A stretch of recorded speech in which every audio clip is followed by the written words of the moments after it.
Kentucky misses another opportunity to get a big win.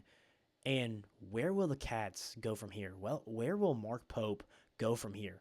Well, we're going to break it all down here on episode 98 of the Big Blue Breakdown. Bet you didn't know there's a place where Kentucky football and basketball fans unite. Welcome to Big Blue Breakdown. Whether you bleed blue or just love a good game, we've got the latest stories, hottest takes, and a whole lot of hometown pride. Hit play and join the conversation. This is your home for all things Kentucky sports. Welcome in, everybody, to episode 98 here on the Big Blue Breakdown. I appreciate you guys tuning in here and listening to this one as we will be reviewing Kentucky's loss to UNC at home in a game that they seemed that they had in the bag, but ended up losing it 67-64. We got a lot to break down in this one, a lot of negative and some potential things moving forward. Can Kentucky turn this thing around? Can some guys, some key pieces, some key injuries come in and help this team? We'll talk about that in this one. But before we dive into that, I appreciate you guys for all the subscribers. I think we're at 163. I appreciate you guys for that. We're trying to get to 200 here soon. Please like, subscribe, and share. That's the best way to help the channel. Do the same thing on the pod, on Spotify. Share, and follow there as well. Also follow us on social media at BigBlue_Beatdown on TikTok, X, and Instagram. You're missing extra content if you guys don't do that. But before we dive into this one, we're going to go ahead and give a quick word over to our friends at W Energy. Make sure to use code BIGBLUE10 to get 10% off your order every time you use it. We'll be back here on the Big Blue Breakdown episode 98. Hello, everybody. We wanted to take a break in this episode to tell you about our friends over at W Energy. W is a clean energy drink that is made to give you focus with no crash, jitters, or angst like any other energy drink. Some facts about W. Number one, it's zero sugar, artificial colors, or dyes, or hidden ingredients. It is also gluten-free. Number two, all flavors are unique and custom made by W. You'll never taste anything like a W drink. Number three, the drinks are $1 less, guys. That is cheaper than Starbucks or any canned drink. Lastly, it is made in the U.S. It is close to home. Guys, if you guys are looking forward to going to a Kentucky football game or Kentucky basketball game and you need some energy, get W. W is the perfect thing for you. Working out and you need some energy, you need W. You need W throughout the day. It is for you. Use promo code BIGBLUE10 to get 10% off every single order. Guys, it not only just helps you guys be able to have a clean energy drink that you can use all the time with the tubs that they give you. It helps me and it helps the channel keep growing. And with you guys, if you guys do that, it helps us post more content and helps them, guys. So it's a win-win-win for everybody. But thank you guys so much for your time here. Please go check out W. Check out their website. And when you are about to purchase something, use promo code BIGBLUE10 to get 10% off your order.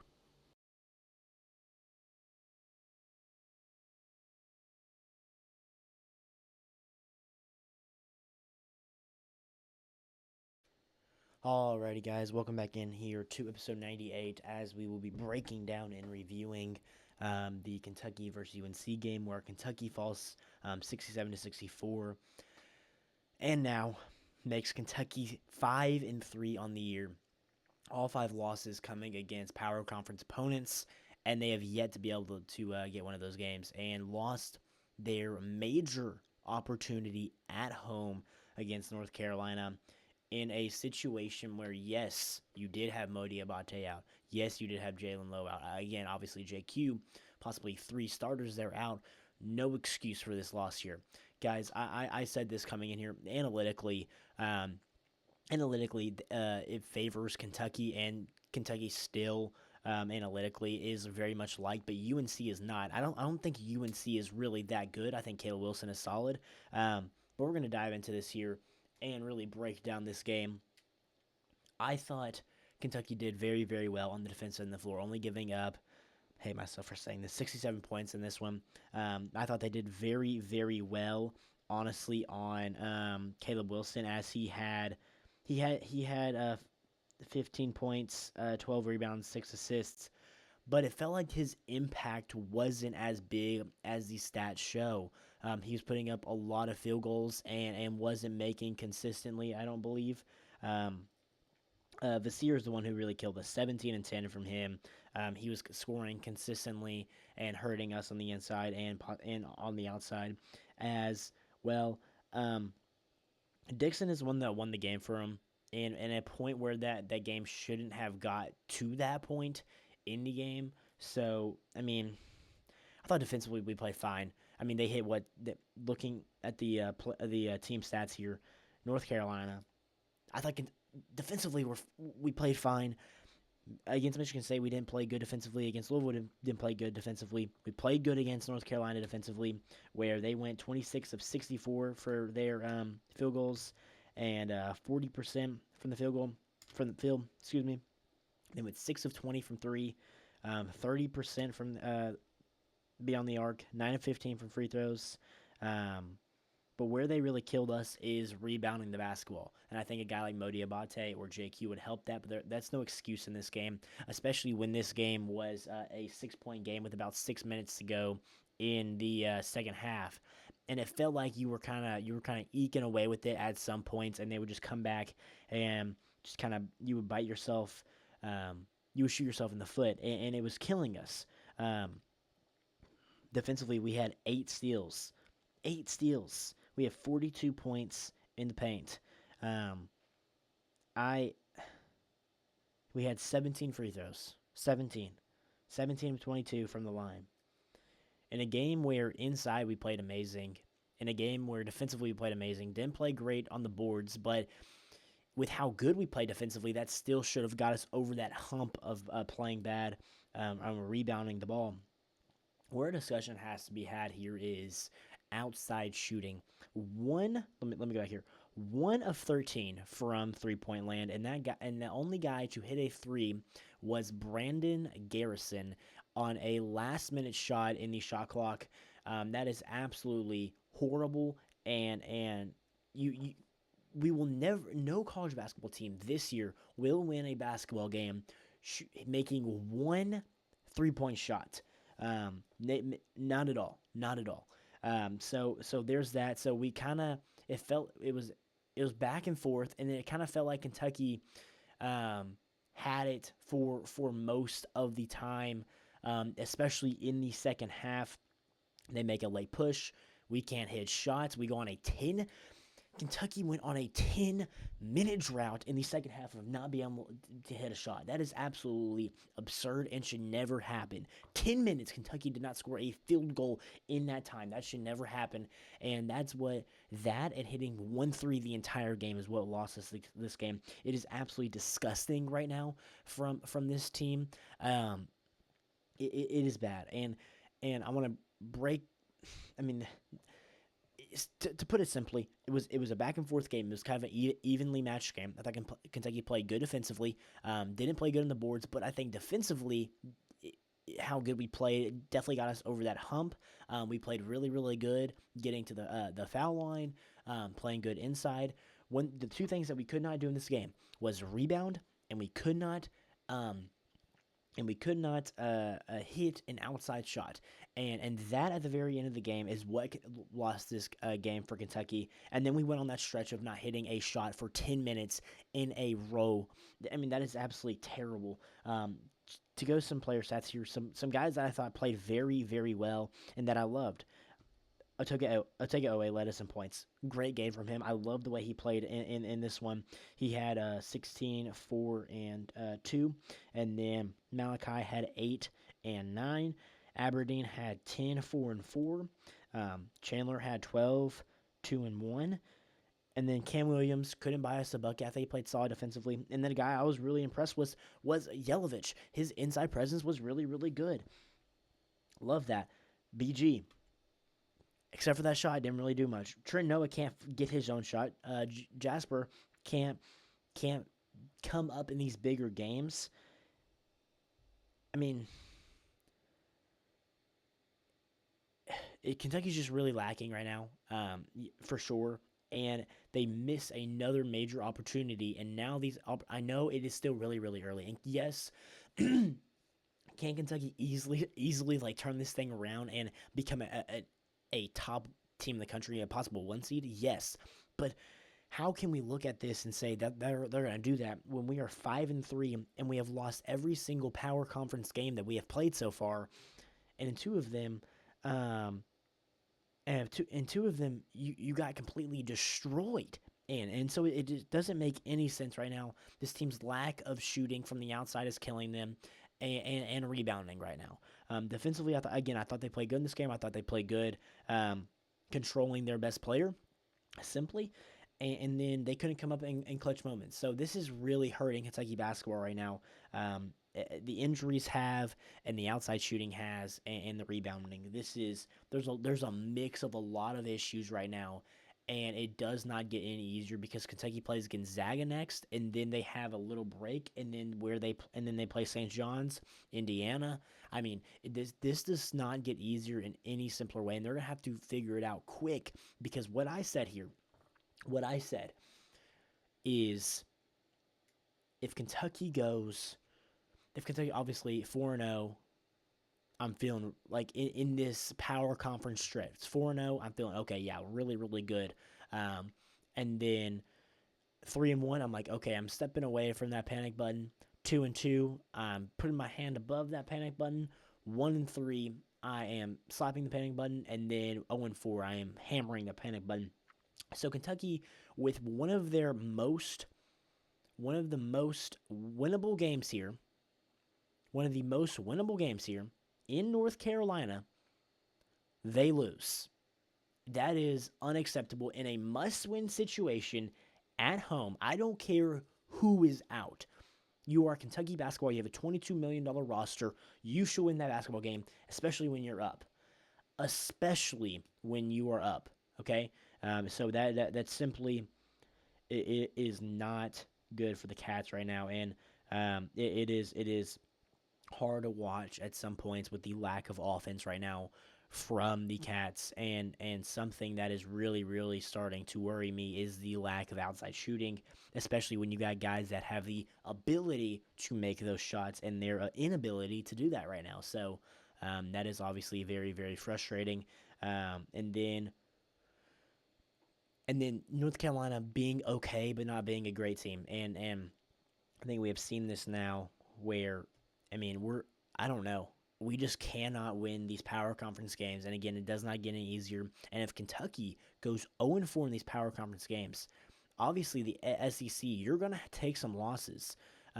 Whether we went into that undefeated or haven't won a game, you're going to take some losses, obviously, because there's going to be really, really good teams in the SEC: Alabama, Auburn, Tennessee, Florida. And then going on the road to get teams like Mississippi State, Arkansas, Vandy, all these really, really good teams. You're going to take some losses here and there, and you have to be able to put yourself in a solid situation going to SEC play to expect some of those losses because of how tough the conference is.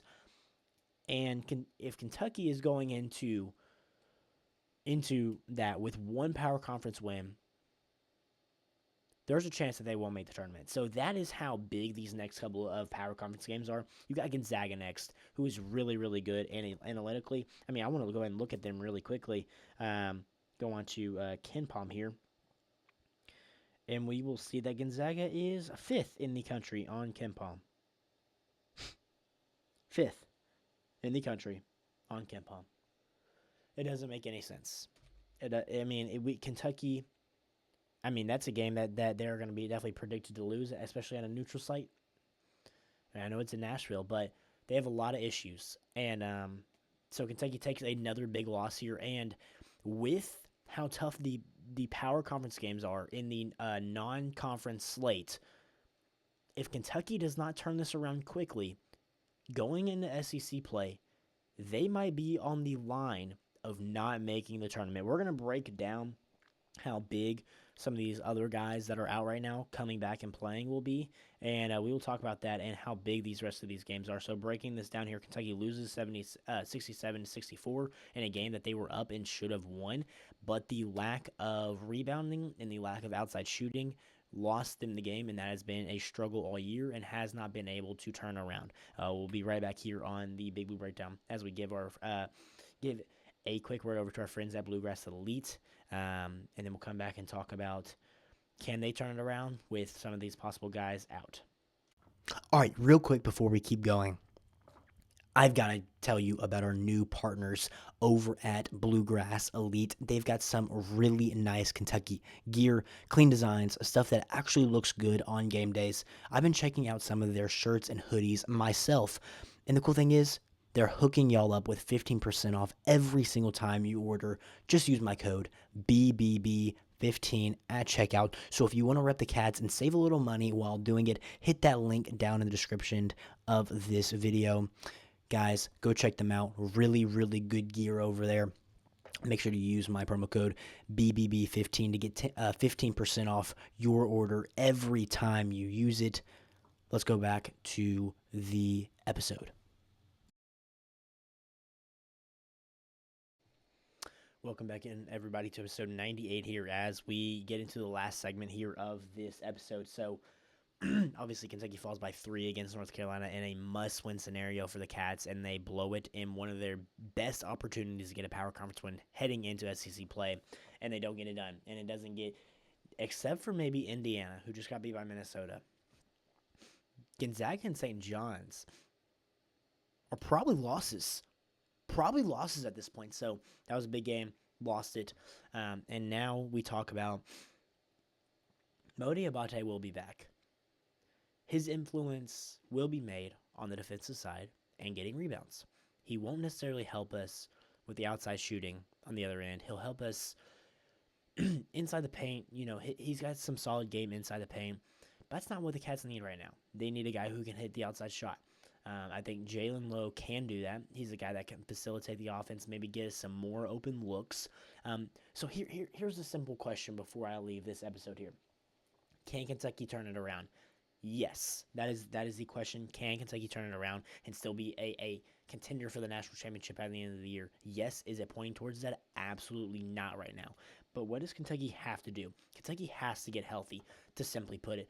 Jalen Lowe will make his impact. He's a very, very good facilitator. He can make the three-point shot. He can facilitate inside and get other three-point shooters open shots. He's a lead guard. He can do that for your offense.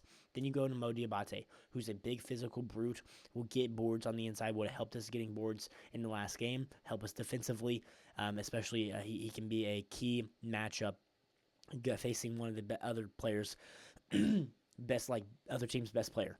And then you move on to JQ, who could be the best pickup or who could be the best player on the team. His physicality on the inside, who will obviously help us get rebounds. He could put up 15 to 20 points a game.